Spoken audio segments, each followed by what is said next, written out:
Hi, my name is Trudy Thompson-Rice, and I'm a nurse with the American Red Cross, and we're here to talk about what you need to think about when you are preparing your own go kit for a possible disaster in your neighborhood. Disaster means anything from a home fire to an earthquake to a flood to a tornado, anything that might require you to evacuate and have the supplies you need for about 3 to 4 days. So here's what you need to think about. Think about your own personal needs. Your needs are unique from everyone else's. Talk to your neighbors about what you'll need as far as help to get out of your apartment, out of your home, out of your workplace, if you should need to evacuate, and allow plenty time. Really plan every detail. The things that you might want to take with you, they vary from person to person, but everybody needs plenty of water. Think about it. You won't have access to fresh water for a few days. This is not nearly enough. You'll need 1 gallon a day per person. Then you'll need a first aid kit. Anything that you might need to treat a minor emergency, you'll need. Snacks that are not perishable. Don't put chocolate in a go bag because it'll make a mess. Your grooming items, toothbrush, toothpaste, shampoo, toilet tissue. Be sure you have a flashlight with you. Don't store your batteries in the flashlight because they'll drain. Store them outside the flashlight and then put them in when you need them. And check those batteries about every 6 months. Don't store them in the heat. A hot car will kill your batteries. Take your prescription medications with you. Don't put just what you need in a little 7-day pill minder because you may be gone from home more than 7 days and you may need those the prescription refill number. So be sure you have all your bottles with you.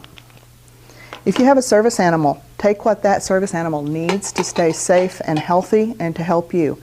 You're going to need water, leash, medications, and then any certifications that animal has, you want to have them with you.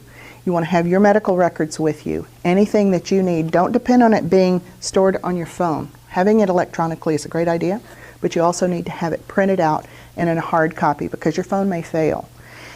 Speaking of phones, be sure they're charged and have all of your electronic chargers with you in some kind of a device that is waterproof, water safe. Ziploc bag works fine too. Red Cross has several disaster apps that are free. Download them. You get them from redcross.org or your app store. There's one for tornadoes, first aid, earthquakes, wildfire, flood, and hurricanes. So be sure you have those downloaded and ready when you need them. Blood pressure cuff. If you're prone to blood pressure deviations, particularly with stress or dehydration, have your cuff with you and then keep a record of how you're doing. Keep a close eye. Think about your personal needs. If you need catheters, be sure you have plenty of them available so that you can take them with you. If you're diabetic, obviously have your insulin syringes ready. Have plenty of them. Have a way to dispose of the syringes as well. A coffee can works well. And then your insulin. If it needs refrigeration, find a way to do that. A little cooler with some ice blocks in it, the gel kind, will keep your insulin cool until you can get to a place with refrigeration. In a disaster, that may be several days, so you need to think about that.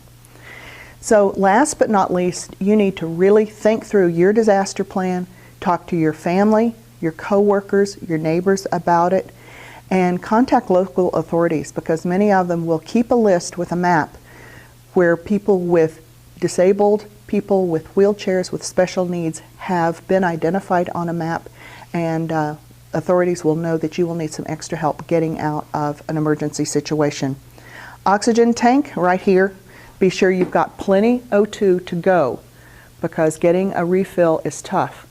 In an emergency situation, the fireman can usually refill, top off your tank, but don't count on that. Pack all of your emergency kit in a backpack or some device that you can grab and go with. Backpack works well because you can hang it on the back of your wheelchair, you can put it in your lap, whatever you need to do.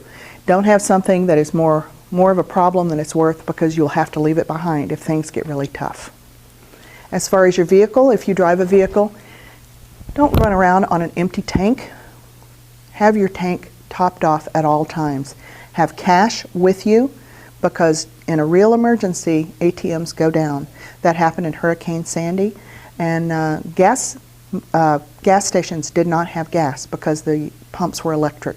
So if you needed extra gas or cash, you were out of luck. Think about those kinds of things. Those are the kinds of things that are very basic. We depend on our cell phones for everything. Go through your cell phone and write down the important numbers. Write down the numbers of your family, your doctor, your pharmacy, and your neighbors, because in a real emergency you won't have access to those numbers.